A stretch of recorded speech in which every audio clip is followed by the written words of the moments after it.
দর্শক বন্ধুরা, কিছু কিছু আসোদা বস আছে, এদের কারণে মানুষ এইভাবে প্রত্যেকটা জায়গায়, অফিস বলেন সব জায়গায় এইভাবে এদের মতো লোকের কারণে ভুক্তভোগী।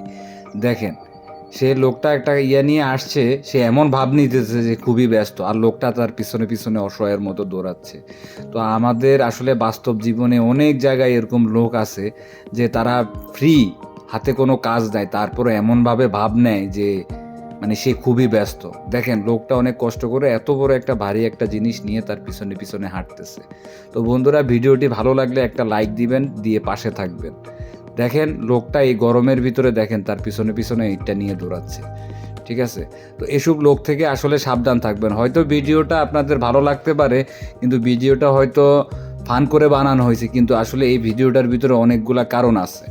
কারণ আমাদের দেশে প্রতিনিয়তই এরকম লোক আছে, তারা এভাবে মানুষকে, সাধারণ মানুষকে ভোগায়।